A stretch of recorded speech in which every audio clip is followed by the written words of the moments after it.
A truck strike is when a group of truckers within the trucking industry decides there's something going on that they don't like that's costing them money, and they have a work stoppage, they quit driving, and they go out on strike.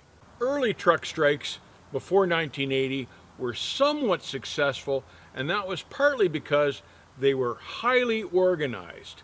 That's no longer true of truck strikes since deregulation. This video is brought to you by GP Transco. I like GP Transco not only because they pay really well, because they treat their drivers like people rather than like robots.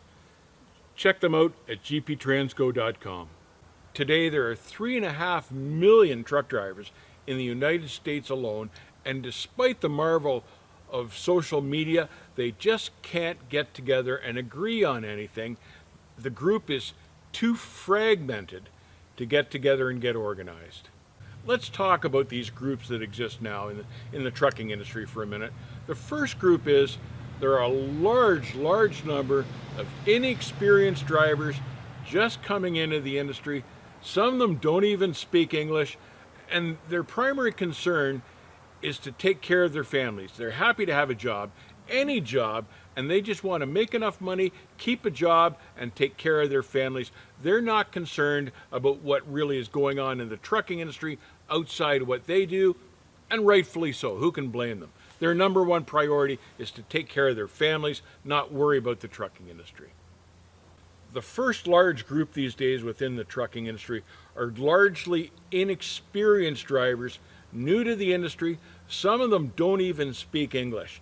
They're happy just to have a job, any job, and their primary concern is to keep a job, keep money coming in, and take care of their families.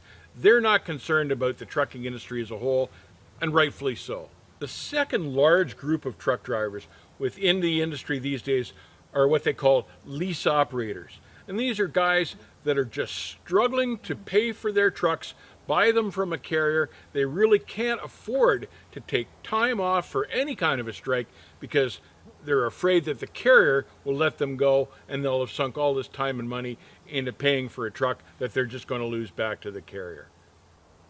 The third large group of truckers within this industry are truck drivers and owner-operators that are working for good carriers or good customers. They're happy with the way the job is going, and they have no reason to strike. They're perfectly content with what they do, and they're happy to stick with the driving jobs.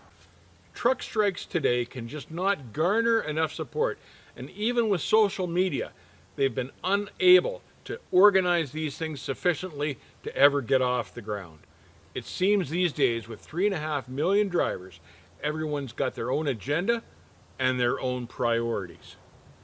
A few fragmented groups have tried striking using what they like to call now a slow roll. And that is the stupidest thing I have ever seen, because to have an effective strike, you need to garner public support. And you sure are not going to garner public support by ticking off the general public by causing traffic jams. Truck strikes don't work anymore because most people know that they're a waste of time and they have better things to do with their time.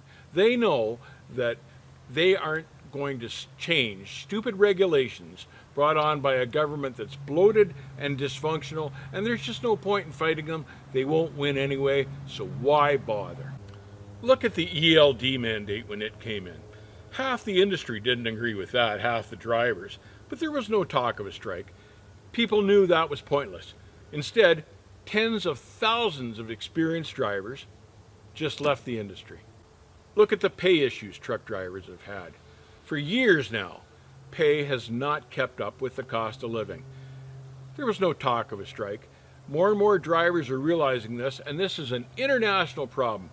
And when the pay has just gotten too low, they've just left the industry. So when I hear talk now of a truck strike because Biden's wanting to impose a vaccine mandate, let me tell you what, no one's talking about a strike. There's no point. This is a personal decision that everyone needs to make for themselves and their families and do what's best for them. Strikes got nothing to do with it. Truck strikes are a thing of the past. because no one's got the stomach for it anymore. There's just no point in supporting a cause when the strike isn't going to accomplish anything. People have other things they'd rather do. Honestly and sadly, part of the reason the early truck strikes worked was because they relied on violence and intimidation. And I like to think as a society that we've moved past that point now. A little story for you on my experience with truck strikes.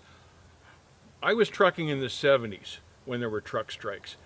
And those truck strikes were because OPEC, which was the governing body of the flow of oil back then over in Asia, squeezed down an embargo on North America, and we couldn't get fuel.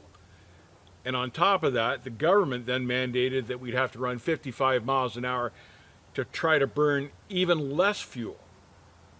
And that was costing us time, and it was costing us money. And that was a strike that affected 70% of truck drivers across the nation, because 70% of the freight at that time moved with independents. That strike was something that we had no choice over. And if anything good came out of it, it helped resolve our oil crisis and our reliance on oil from the Middle East, and it formed groups like the OOIDA, which now stand and help truck drivers when they have issues. But for a truck strike these days, there's no practical purpose for it. Take care, keep the rubber side down, and I'll see you on the back haul.